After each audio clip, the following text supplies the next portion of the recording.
오늘 하나님께서 우리에게 주시는 말씀은 신명기 21장 10절로 14절 말씀입니다. 신명기 21장 10절부터 14절 말씀 한 절씩 교독합니다. 내가 나가서 적군과 싸울 때 내 하나님 여호와께서 그들을 내 손에 넘기심으로 내가 그들을 사로잡은 후에 내가 만일 그 포로 중에 아리따운 여자를 보고 그에게 연연하여 아내를 삼고 살거든 그를 내 집으로 데려갈 것이요 그는 그 머리를 밀고 손톱을 베고 또 포로의 의복을 벗고 내 집에 살며 그 부모를 위하여 한 달 동안 애곡한 후에 내가 그에게로 들어가서 그의 남편이 되고 그는 내 아내가 될 것이고 그 후에 내가 그를 기뻐하지 아니하거든 그의 마음대로 가게 하고 결코 돈을 받고 팔지 말지니라. 내가 그를 욕보였은즉 종으로 여기지 말지니라. 아멘. 오늘 말씀의 제목은 마테르 피델리움. 이 라틴어인데 어머니, 마테르가 어머니거든요. 마더.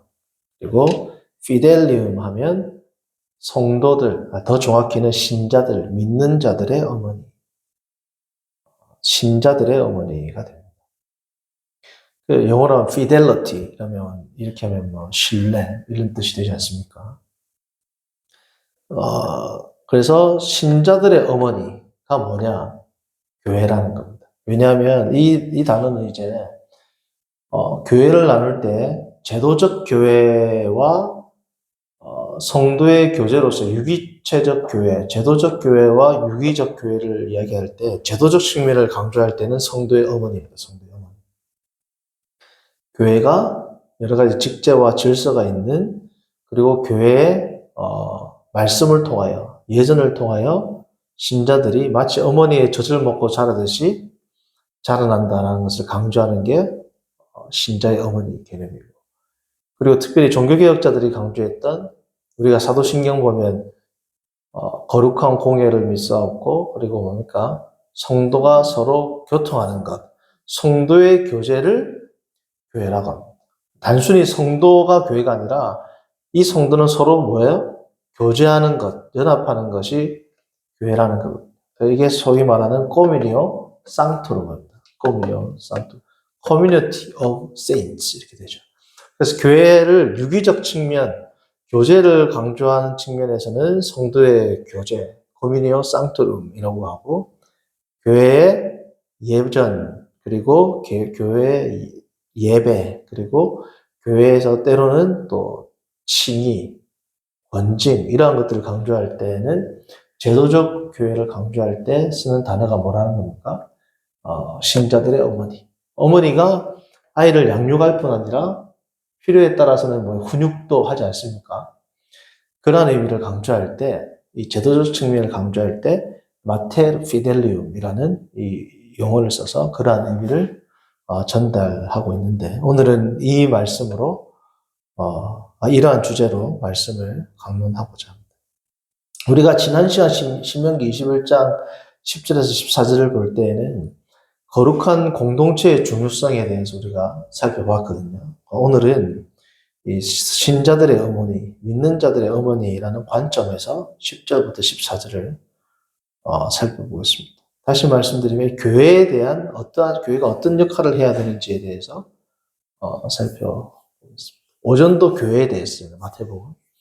오늘도 이 교회에 대해서입니다. 우연찮게 공교롭게도 이렇게 계속해서 오전 오후가 교회에 대한 말씀으로 준비가 되었습니다.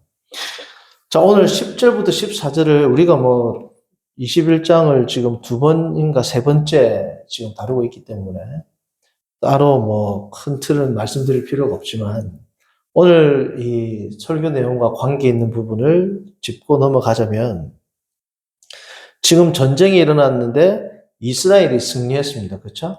이스라엘이 승리했고 이 승리한 이스라엘의 한 남성이 한 포로된 여자에 대해서 11절 연연하게 됩니다. 연연하다는 히브리어 단어는 사랑하다라는 말, 또 연모하다는 말, 조금 부정적으로는 욕망하다라는 뜻도 됩니다. 어찌되었든 간에 그 여인에 대해서 사랑하는 마음이 들었든 아니면 욕정으로 그 여인을 취하고 싶든 어쨌든 그 여인에 대한 어떠한 이끌리는 감정이 있을 때 그때 이 남성은 하나님 백성으로서 어떻게 자신의 이 긍정적으로는 사랑하는 마음, 부정적으로는 이 욕구를 어떻게 해소하고 해결해야 되는지에 대한 내용이라고 할 수 있어요. 자, 당시 지금으로부터 약 3,500년, 4,000년 전에 고대 근동 지방에서는 전쟁을 했는데 이겼다.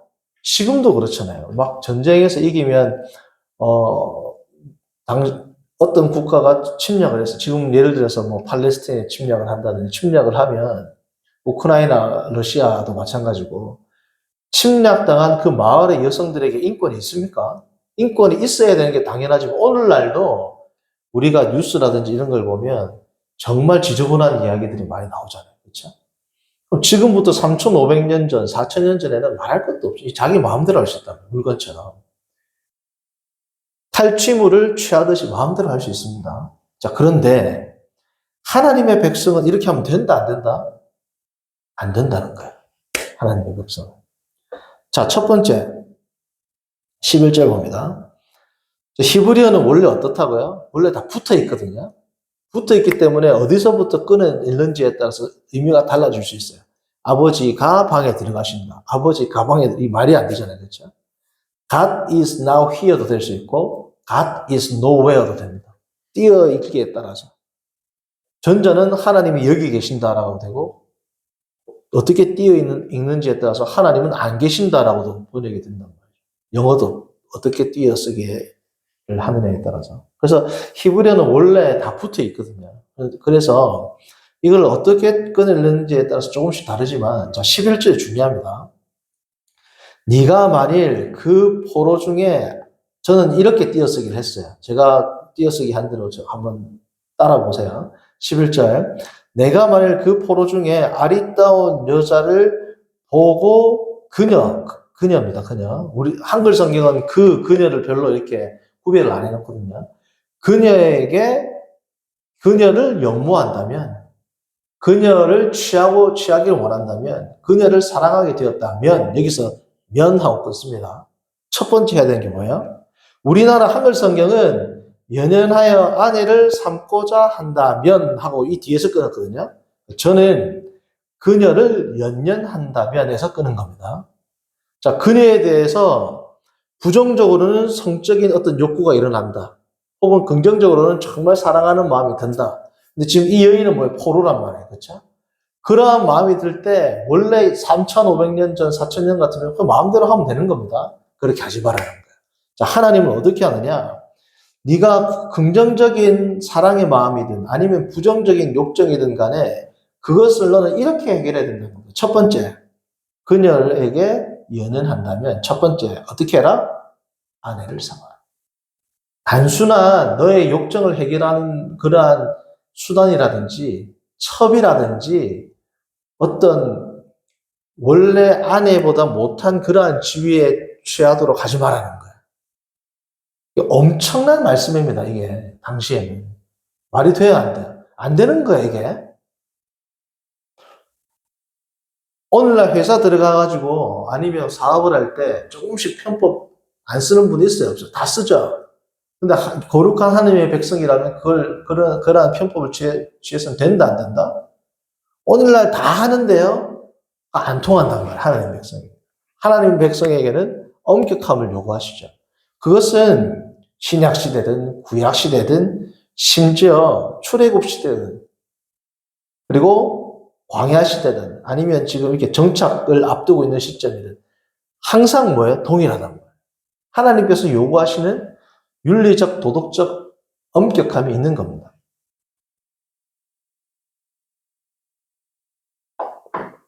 첫 번째, 어떻게 해라? 네 마음대로 그녀에 대해서 폭력적인 행위를 하지 마라. 어떻게 해라? 정식으로 아내를 삼으라. 정식으로. 아내를 삼으라. 두 번째, 어떻게 해라? 12절. 내 집으로 데려가라. 말로만 아내라고 하고 함부로 대하지 말고 진짜 너의 집에 뭘 참아 안주인으로 대우를 해주라는 거예요. 세 번째, 그녀의 머리를 밀고 손톱을 베고 포로의 의복을 벗도록 해라.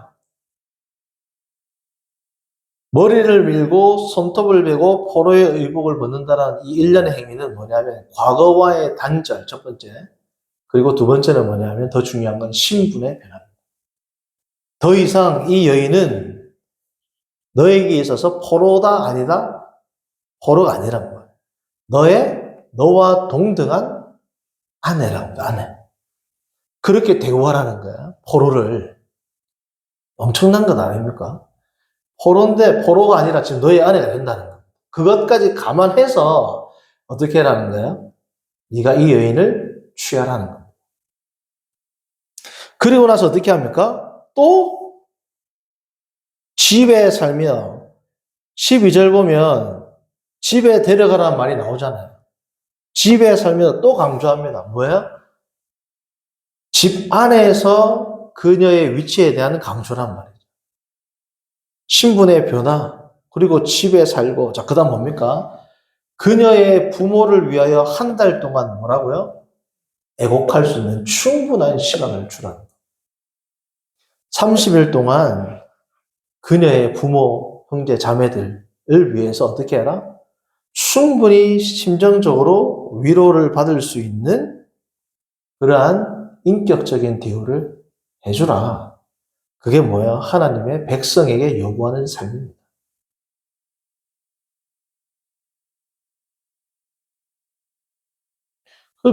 지금 하나님의 백성이라고 하면서 직장 생활할 때,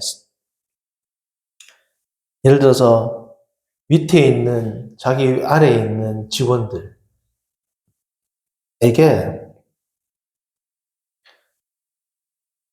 법적으로 걸리지 않는 한도 내에서 갑질하는 사람들이 성도가 되어서는 안 된다는 거예요. 어느 단체에서든지 하나님의 백성이 다른 사람에 대해서 요즘 세상은 다 그렇는데요. 라고 이야기하면서 그러한 문화 속에 젖어들면 된다, 안 된다? 안 된다는 겁니다. 이건 당시에는 있을 수 없는 명령입니다. 그렇지 않습니까? 있을 수 없는 그 일을 행하라고 하나님께서 명령하셨다면 오늘날도 세상 사람들이 볼 때는 있을 수 없는 그러한 일들을 도덕적인 탁월성을 우리가 어떻게 해요? 견지하고 있어야 된다는 거죠. 그것이 바로 성도의 본분입니다. 자, 그런데 마테르 피델리움, 신자들의 어머니로서의 교회는 이러한 것들을 어떻게 해야 돼요? 할 수 있도록 제도적 장치를 마련하고, 지난번 신명기 할 때 우리가 살펴보았지만 이걸 지금 누가 관리하는 겁니까? 공동체가 관리하는 거예요. 이 말씀을 이스라엘 백성에게 줬잖아요. 그러니까 한 개인, 어떤 남성이 일탈하는 것에 대해서 공동체가 뭐예요? 제재하고, 그때 필요하다면 그를 말씀 가운데 말씀을 기준으로 징계하고, 하나님의 말씀과 법도대로 살아갈 수 있도록 지도하는 역할을 하는 게 어디라는 겁니까? 교회가 되어야 된다는 거죠. 자, 그러니까 이 교회는 포로된 여인보다 더 인격적인 상실을 경험한 존재가 있을 수 있습니까, 지금? 당시 고대 근동지방에서? 이 포로된 여인이라 할지라도 이스라엘 백성의 정실 부인으로 삼으라라는 게 뭐예요? 하나님 나라 백성의 율법이란 말이죠. 성도님들, 교회가 오늘 오전에도 이야기했지만 성도들에게 가장 위험한 곳이 되었습니다. 역설적으로도. 정말 내밀한 비밀들은 세상 사람들한테 이야기할 때 때로는 비밀 지켜준단 말이죠. 근데 교회에서는 소문이 다 퍼져요, 안 퍼져요? 퍼집니다. 그냥 퍼지는 것뿐만 아니라 뭐예요? 살을 덧붙여가지고 이상하게 퍼진단 말이에요. 제가 일전에 있던 어떤 교회에서는 버젓이 잘 살고 있는 부부가 이혼했다. 이혼했다라는 뭐예요? 소문도 있었습니다. 어저씨 잘 살고 있는 부부가 이혼했다더라.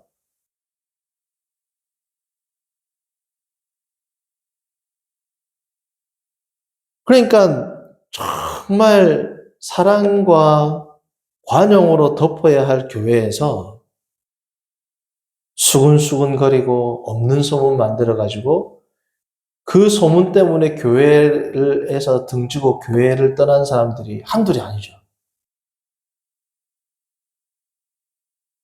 또 반대로 오늘 이 말씀에서 중요한 건 뭡니까? 이 여인이 머리를 밀고 손톱을 베고 의복을 바꾼다는 것은 이 여인을 이 자신의 세계관, 자신의 삶의 방식, 자신이 섬기던 신을 데리고 올 수 있어요, 없어요? 아무리 이 여인이 동등한 인격적인 대우를 받는다고 할지라도 전제는 뭡니까? 하나님의 백성의 여인으로 들어오려면 그 과거에 있었던 모든 것들을 어떻게 해야 돼요? 처리하고 와야 돼요. 만약에 이 여인이 와가지고 부인인데 우상을 섬겼다. 들키면 어떻게 돼요? 신명기 말씀으로 보면 돌로 쳐 죽여야 됩니다. 그러니까 정말 관용과 사랑은 뭐 가운데 실천되는 거예요? 정말 따뜻한 사랑과 관용은 정확한 공의 위에 서 있단 말이죠. 그게 하나님 백성의 기본 틀입니다. 하나님께서 공의 없이 우리를 용서해 주시나요? 예수 그리스도의 십자가 없이 우리가 용서가 되냐 말이에요. 이 여인이 무조건적인 용납과 사랑의 전제는 뭐예요? 너의 의복을 벗고 너의 머리를 밀고 너의 손톱을 베고 어떻게 해라? 이 집안으로 들어오라는 겁니다. 성도님들, 교회가 관용으로 덮어야 될 때는 수근거리고 정확하게 때로는 치리하고 징치하고 번징해야 할 때는 사랑의 이름으로 덮고 그런 경우가 많이 있어요, 없어요? 성도님들, 제가 제 경험이 전부는 아니지만 제가 교회 생활을 하면서 경험했을 때 공의가 무너진 교회가 사랑이 있는 적을 본 적이 없습니다. 저는. 아유, 뭐 이런 걸 덮고 넘어가지 하나님의 백성인데 라고 한 교회가 진짜 사랑이 있는 교회를 본 적이 없단 말이에요. 정확하게 때로는 징계하고 치리를 하는 교회가 사랑이 정말 살아있지. 아우, 정말 우리 교회는 따뜻하고 죄를 덮어줬네 라고 말하는 교회가 정말 사랑이 있는 교회를 본 적이 없단 말이에요. 눈에 보기에는 사랑이 많은 분 같고 사랑이 많은 목사님 같고 이해가 많은 것 같은데 그 가면 이면에는 뭐야? 엄청난 부조리들이 있단 말이죠. 그거는 성경적입니다. 정확한 하나님의 공의의 심판이 없이 사랑이 존재할 수가 없어요. 왜요? 하나님은 사랑이시죠. 성경에 하나님은 사랑이시라 요한일서에 나옵니다. 하나님은 사랑이신데 이 하나님이 하나님의 기준을 한 번이라도 양보하신 적이 있어요, 없어요? 사랑이신 하나님이 하나님의 기준에 대해서 타협한 적이 있어요, 없어요? 하나님보다 타협 없는 분 없습니다. 하나님, 제가 죄 지을 테니까 한 번만 눈 감아주세요. 타협이 될까요? 하나님, 제가 헌금을 100억 할 테니까 이 잘못은 눈 감아주세요. 될까요? 안 된단 말이에요. 하나님보다 타협이 없는 분이 없단 말이죠. 공의의 영역에서는. 성도님들, 교회가 바르게 쓰려면 우리 교회는 사랑이 많아야 합니다. 맞죠? 그런데 그 말을 하는 교회가 정말 말씀 가운데 올바르게 죄에 대해서 엄격한 기준으로 치리와 징치함과 교회 정치가 이루어지고 있냐 이거죠. 그게 없단 말이죠. 성도님들, 마태복음 24장을 한번 볼까요? 예수님께서 마지막 때에 대해서 뭐라고 이야기하셨냐? 마태복음 24장 12절을 보시면 이렇게 말씀하십니다.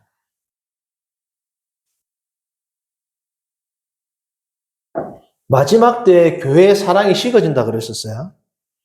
마지막 때에 교회가 사랑이 식어지는 이유가 뭐냐? 12절입니다. 불법이 성하기 때문에 그래요. 아유, 좋은 게 좋은 거지 하고 덮고 나오면 덮고 넘어가면 사랑이 꼽히는 게 아니고, 죄를 덮는 순간 어떻게 된다고요? 사랑이 식습니다. 죄를 덮어주면, 아우, 고맙네, 아우, 사랑이 넘치네. 이게 아니라, 미봉책으로 이걸 덮고 넘어가면, 사랑이 꼽히는 것 같아도 어떻다는 거야? 사랑이 식는다. 이게 지금 우리 예수님의 말씀이라는 거죠. 자, 그러면 사랑이 식는 이유는 뭐다? 불법이 성행하기 때문이다. 불법이 성행하는 이유는 뭘까요? 11절입니다.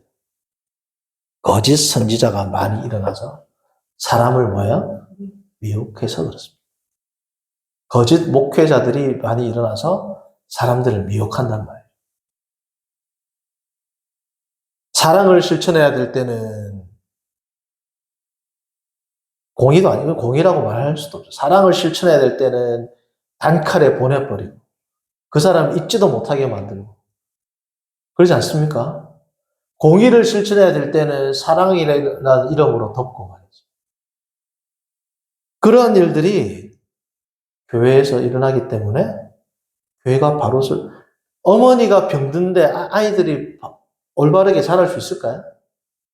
목회자들, 교회 중직자가 병들어 있는데 마테르 피델리움이 되겠냔 말이에요. 어머니의 저지, 어머니가 병들어서 이 젖을 먹고 자라는 아이는 어떻게 될까요? 병들죠. 거짓 선지자가 전하는 메시지를 먹는 성도들은 어떻게 될까요? 병든단 말이죠. 한 구절 더 봅니다. 사도행전 6장입니다. 사도행전 6장. 우리가 잘 아는 일곱 집사를 세울 때의 이야기입니다. 일곱 집사를 세울 때. 사도행전 6장 1절로 2절 말씀 봅니다. 사도행전 6장 1절로 2절. 그때 제자가 더 많아졌는데 헬라파 유대인들이 자기의 과부들이 매일 구제에 빠짐으로 히브리파 사람을 어떻게 한다? 원망한다. 2절. 12사도가 모든 제자를 불러 이르되 우리가 하나님의 말씀을 제쳐놓고 접대를 일삼는 것이 뭐라고요? 맞다. 자, 성도님들 오늘날 교회하고 비교해 보세요. 지금 반대란 말이죠. 6장 1절에 히브리 헬라파 과부들이 어떻게 돼요? 교회에서 수근수근거리고 원망이 일어났습니다. 자, 교회에서 수근거림과 원망이 일어나면 두 개죠. 하나는 그 성도가 시험 들었든지, 그 성도가 영적으로 가리워졌든지, 또 다른 하나는 뭐예요? 교회가 잘못하기 때문에 수근거린다. 오늘 6장 1절, 2절의 배경은 뭐예요? 누가 잘못한 거예요? 교회가 잘못한 겁니다. 더 정확히 누가 잘못했어요? 사도가 지금 잘못하고 있단 말이죠. 자, 오늘날 누군가 교회에서 수근거린다 그러면 담임 목사님이 설교할 때 뭐라고 하겠어요? 교회에서 수근거리는 것은 하나님의 말씀을 위배하는 겁니다. 주의 종에 대해서 잘못하는 것은 하나님의 심판을 말도 안 되는 소리들 하겠죠. 강대상에서. 목회자가 잘못하거나 당위원이 잘못하거나 중직자가 잘못하면 수근거리는 게 나와요, 안 나와요? 자, 그럼 어떻게 해야 될까요? 수근거리는 이유가 교회에서 잘못하고 있다면 본인들이 바꿔야죠. 본인들이 바꿔야 되는데 뭐라고 합니까? 하나님의 교회를 수근거리고 뒤에서 세력을 만들고 그런 분들을 하나님이 가만히 놔두지 않는다. 헛소리 한단 말이죠. 강사에서. 자, 2절 사도는 뭐라고 합니까? 12사도가 모든 제자를 불러놓고 이르되 하나님의 말씀을 제쳐놓고 접대를 일삼는 것이 다시 말하면 우리가 잘못했다 이 말이죠. 우리가 구제에 대해서 올바르게 지금 공평하게 처신을 못했다라는 자기 반성이 일어난 겁니다. 맞아요, 아니에요? 오늘날 교회에서 수근거리는 게 있는데 목사님이 우리가 잘못했습니다. 제가 잘못했습니다. 이 당회가 잘못했습니다. 들어보셨어요? 그런 말을 한 교회는 희망이 있단 말이에요. 다 수근거리는 사람들 잘못이래. 다 나간 사람들 잘못이라는 거예요. 교회를 나가면 나간 사람 잘못이야. 다. 한 교회에서 사람을 보내는데 그 사람 때문에 나가는데 나가는 사람들이 잘못일까요? 그 사람이 잘못일까요? 이치적으로 생각을 해보세요. 어떤 한 사람 때문에 교인들이 나가요. 한 명도 아니고 여러 명이 나간단 말이에요. 나갈 때마다 이 사람은 이게 잘못됐고 저 사람은 이게 잘못됐고 이 사람은 이게 문제다. 이게 맞을까 아니면 그 사람이 문제일까요? 성도님들 상식적으로 생각을 해보세요. 상식적으로. 뭐가 맞겠는지. 오늘날 교회는 거꾸로 간다면 오늘날 교회라고 다른 말을 할 수 없죠. 많은 교회들이 이렇게 갑니다. 많은 교회. 힘 있는 장로, 힘 있는 성도, 돈 있는 성도, 목회자 중심으로 나간 사람, 무리를 일으킨 사람, 때로는 수군거리는 사람이 다 잘못했대. 물론 그런 사람들이 잘못했을 수도 있지만 오늘 성경을 보면 목회자, 중직자, 장로, 위세가 있는 성도가 잘못했을 경우도 있어요, 없어요? 많이 있겠죠. 근데 교회에서 성도님들 그런 말씀 들어보셨냐고요? 목사님이 딱 강단에 이 사건에 대해서 우리 당회원들이 잘못했습니다. 우리가 반성하겠습니다. 들어보셨냐고요? 왜 그럴까요? 마태복음 말씀처럼 거짓 선지자들이 판을 치기 때문에 그렇습니다. 거짓 선지자들이 판을 치니까. 자신이 잘못했다라고 안 한단 말이죠. 교회에 수군거리는 세력들을 몰아내야 되고, 수군거리는 세력들은 하나님에 반하는, 마귀의 자식들이고, 말도 안 되는 소리들을 하면서 본인들의 세력을 구축하게 나간단 말이죠. 그러니까 마테르 피델리움이 되겠냐고요. 마테르 피델리움이 안 되면 어머니의 저지, 어머니가 몸이 병들어 있는데 성도들이 자라겠어요? 그러면 꼬뮤니오 상투름, 성도의 교제도 안 됩니다. 왜요? 불법이 성하니까 사랑이 식는데. 그러니까 꼬뮤니오 상투름, 마테르 피델리움, 이 두 축이 교회를 정의하는 두 축이란 말이죠. 이 둘 중에 하나가 무너지면 하나가 안 되게 돼 있어요. 성도님들, 우리는 하나입니다. 우리 사랑해야 됩니다. 우리 좋은 교회입니다. 백날 이야기해보세요. 우리 좋은 교회입니다라고 이야기한다고 좋은 교회가 됩니까? 좋은 교회를 함께 만들어가야 될까? 오늘 신명기 말씀을 보면 과거에는 있을 수 없는 말씀입니다. 남성이 전쟁에서 승리했으면 탈취물로 아무 의사를 한 명이든 두 명이든 자기 하고 싶은 대로 하는데 거기에 대한 제동을 건단 말, 하나님께서는. 당연하게 이루어지는 여러 가지 교회에서의 문화들, 전통들, 전혀 성경과는 합치하지 않는 오히려 반성경적이고 세상적인 가치로 교회가 운영되고 있는 것에 대해서 성도님들 깨어서 기도하시고 때로는 말씀하시고 때로는 치열하게 교회와 성도 간에 이러한 일들에 대해서 함께 해결해 나가야 된다. 교회는 무조건 조용해야 되고 교회가 하는 일에 대해서는 아멘해야 되고 그러한 생각을 갖고 있는 분들은 개혁교단, 우리 장로교회에 있으면 안 됩니다. 다 어디로 가야 돼요? 성당 가야 돼요, 성당. 성도님들, 그런 사고로 갖고 있으면 1516년에 종교개혁 못 일어납니다. 종교개혁의 후에는 오직 성경으로 잘못된 것에 대해서 교정하고 개혁해 나가는 게 뭐예요? 교역주의. 다 우리 지금 장로교, 우리 보수교단들 다 교역주의잖아요. 교회에서 잘못된 게 있어도 참고 하나님이 하시겠지. 다 성당 가시라니까요. 성당, 교회 있지 말고. 성당은 다 그런 분들이 모여있는 것이 고대 카톨릭이었고, 그렇지 않다, 아니요, 교회가 틀렸다, 목회자가 틀렸다라고 나온 게 뭡니까? 그게 뭡니까? 종교개혁이에요. 교회에서 말씀은 하나님의 말씀이라고 해서 개혁주의 교리를 가르치는데 실제로 일어나는 것은 카톨릭이란 말이죠. 성도들이 헷갈려요, 안 헷갈려요? 헷갈린단 말이에요. 성도님들, 우리가 정말 성경 위에서 마테르 피델리움, 코미니오 상투름, 참된 교회를 회복하는 저와 여러분들 되기를 바랍니다. 거룩하신 하나님 아버지, 오늘 신명기 21장 10절로 14절을 통하여 교회의 참모습이 어떠해야 하는지를 다시금 생각하게 하심을 감사합니다. 우리가 늘 깨어서 나의 신앙을 살피고 우리의 공동체가 말씀 가운데 올바르게 세워질 수 있도록 헌신하며 나아가는 복된 성도들 되게 해주시고 말씀에 헌신하는 자가 사라져가는 오늘날 이 시대에 말씀 붙들고 헌신하고 희생하는 거룩한 주의 권속들이 일어날 수 있도록 인도하여 주옵소서.